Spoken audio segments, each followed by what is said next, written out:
Jessie Marie Twilight Song Crooks was a 15-year-old high school student here in Bowling Green, Kentucky. She went to Greenwood High School, and she lived about 5 miles away from here as the crow flies in the Plano subdivision on Lamont Mill Road. We're going to go to August 28th, 2001. It's summertime, school's out. Jessie's hanging out with her friends. They went to go get something to eat. They're just hanging around, listening to music. Later on that evening, she gets home. Her parents, Bobby and Linda, are there. They chit-chat, whatever. Everybody goes to sleep later on that evening. Bobby, the father, remembers that night. He's in his room, and he hears the phone ring.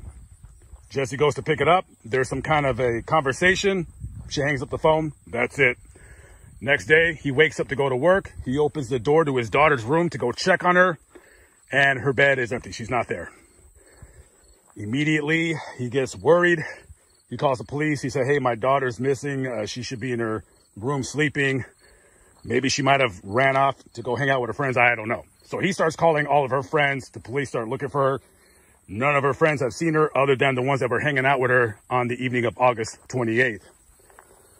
For the next 2 weeks, a parent's worst nightmare. You don't know where your daughter is. None of her friends have seen her. Did she go run off with somebody? What happened? A lot of sleepless nights in the Crooks family home. September 10th, 2001. A man is walking with his dog on this very road I'm on right now. His dog all of a sudden just darts out into the distance, and he's raising a fuss. He's sniffing at something. This guy's probably thinking, he just probably sees a possum or a raccoon or something like that. So he walks up to see what the dog is going crazy over, and he discovers a scene that none of us ever want to see in our lives, hopefully ever. And that is the decomposing body of a person. He's not standing around there to look to see what it all looks like. He immediately just bolts out of there. He grabs his phone, dials 911. Police arrive, and detectives see what's going on, and they have a feeling that this is, in fact, Jessie, but they don't know yet because Bowling Green, Kentucky, August, same time that I'm here now, very hot, very humid. The body is badly decomposed, like I said, and they're not even able to really ascertain if this is a boy or a girl. They could tell the clothing might be a girl, the body and the shape and all that, but they don't know. But they have a hunch this might be Jessie. So the only way to make a positive ID is through dental records. So they run her dentals, and it comes back. It is who they feared it was. It was Jessie. And every detective dreads this part of the job. It's probably the worst part of the job, in my opinion. And that is, you got to call the parents who have been hoping and praying that your daughter comes back safely, and you got to be the one to tell them, we found your daughter and she's dead.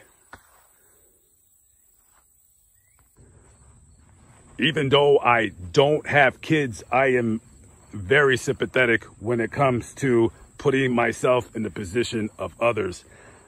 I don't have any kids. I can only imagine getting that call that your 15-year-old daughter, this girl, this beautiful girl that you've raised to be a lovely young woman, has been found in some godforsaken area dead. Now you're tasked with, instead of thinking about high school graduation, what college you're going to, now they're planning her funeral. And they found out on September 11th, 2001. And as you know, the country is going absolutely crazy. This is pretty much a prototypical unsolved murder case. Now, there is special circumstances about this case that I wanted to just say very quickly. Number one, Jessie was found with a kind of like either a baseball or a football jersey with the number 10 on it. Now, this would be a jersey from a rival high school across town. Now, Jesse went to Greenwood High School.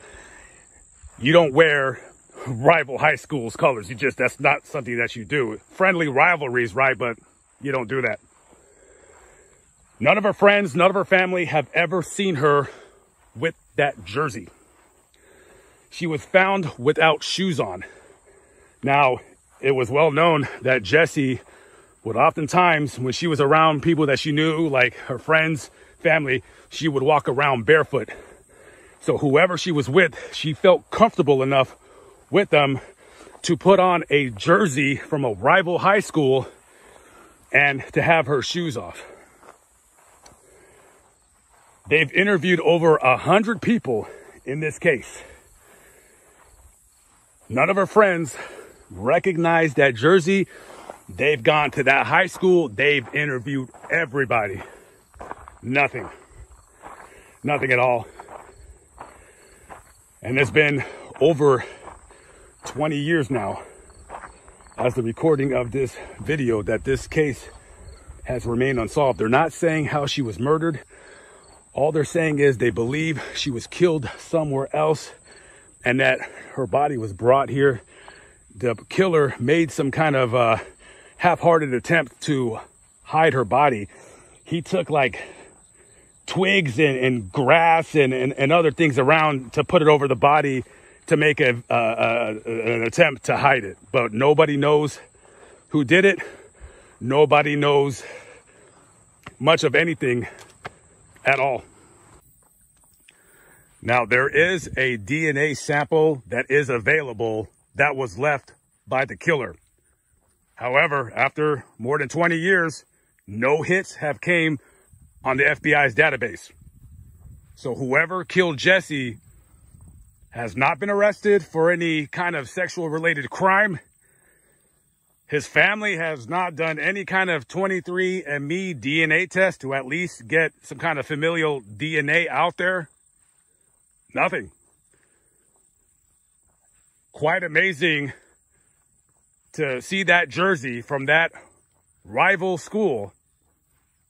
You would think that the case would be solved rather quickly. And one last thing, the call that was received to the Crooks family household originated from a payphone outside of a Plano County country store. They went to that payphone.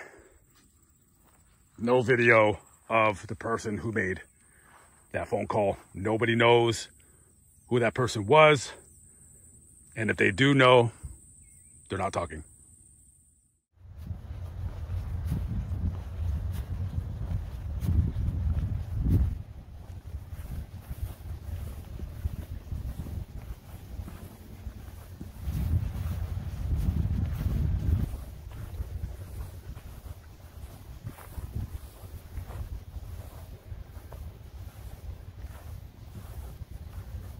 This is Jesse's final resting place.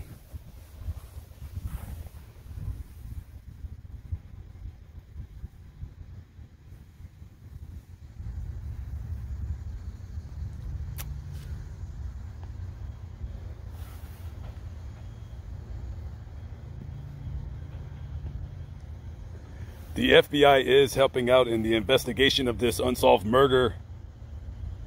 And there is a DNA profile of the person who is responsible for committing this atrocious crime.